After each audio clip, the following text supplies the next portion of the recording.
విధంగా ఇన్స్పైర్ అయ్యింది. అంటే తనకి జనరల్ గా ఏంటంటే పేద ప్రజలకు సేవ చేయాలనే కోరిక లేని, ఆ ఫ్యామిలీకి కోరిక లేని ఇది కార్యక్రమాలు జరగవు.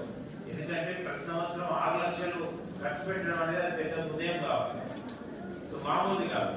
సో కాబట్టి వారికి ఇలాంటి ఆలోచన కలగడం అనేది మేము నిజంగా చాలా అప్రిషియేట్ చేస్తున్నాం సార్.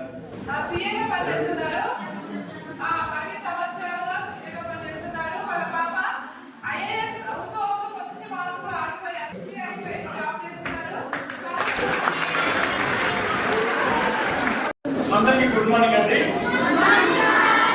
నా పేరు రాజేంద్ర ప్రసాద్, నేను ఇన్కమ్ ట్యాక్స్ ఆడిటర్ని.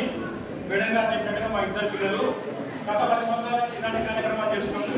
ఒకసారి పుష్పము, ఒకసారి పేద పిల్లలు సారీ కానీ బయట రోడ్డు మీద పడుకుంటారు కదా, వాళ్ళకు బెడ్షీట్ ఇస్తామండి చలికాలం.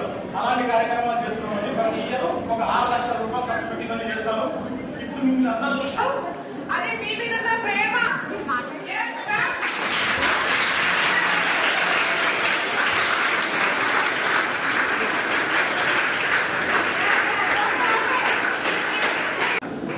జ్ఞాపకార్థంగా వీరు ప్రతి సంవత్సరము బీద పిల్లలకు కానీ సమాజంలో ఉన్న బీద ప్రజలకు కానీ వారి ఆత్మ శాంతి చేకూరే విధంగా.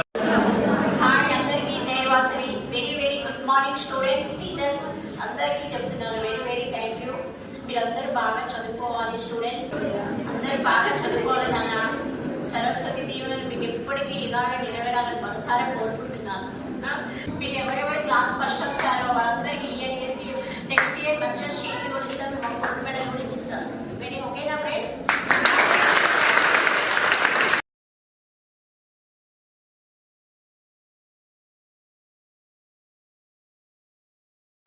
అందరూ చూసినాక నాకు ఒక అభిప్రాయం వచ్చింది. ఇందులో క్లాస్ ఫస్ట్, స్కూల్ ఫస్ట్ వచ్చిన వాళ్ళకు నెక్స్ట్ ఇయర్ స్కూల్ వాళ్ళు పర్మిషన్ ఇస్తే మీ అందరికీ మెడల్స్ ఏర్పాటు చేస్తాము.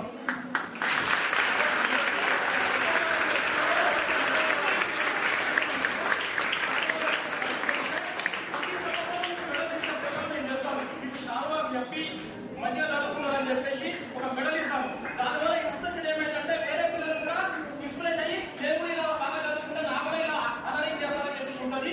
ఈ సదుద్దేశంతో మీకు ఆదరింగ్ చేస్తాను. పర్మిషన్ ఇచ్చిందంటే ఎవ్రీ ఇయర్ చేస్తాను. నేను సార్ వాళ్ళకి నా నెంబర్ కూడా ఇస్తాను. హైయెస్ట్ మార్క్స్ ఎవరికైతే వస్తుందో వాళ్ళకి మంచి మెడల్స్ ఇచ్చి సత్కరిస్తాను. ఓకేనా?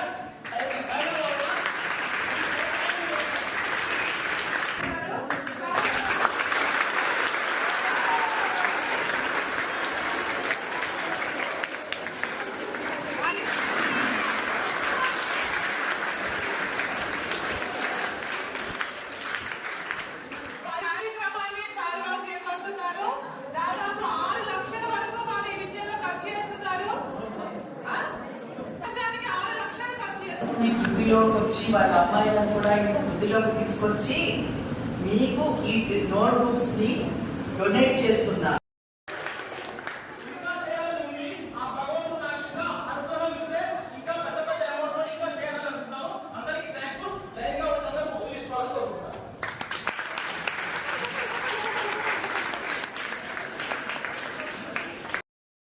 కాబట్టి మీరు బుక్స్ తీసుకోవడము, చింపేయడం అలాంటివి చేయకూడదు. రాసుకోండి, వాళ్ళకు ధన్యవాదాలు తెలపండి. సార్ చెప్పినట్టు ప్రతి ఒక్క క్లాస్ లో కూడా ఫస్ట్ రావడానికి ప్రయత్నం చేయండి. అలా ఎప్పుడు జరుగుతుంది? రోజు స్కూల్కి వస్తే జరుగుతుంది, రోజు చదువుకుంటే జరుగుతుంది. అల్లరి చేయడం కాదు, అల్లరితో పాటు చదువుకోవాలి. అర్థమైందా పిల్లలు? అర్థమైందా?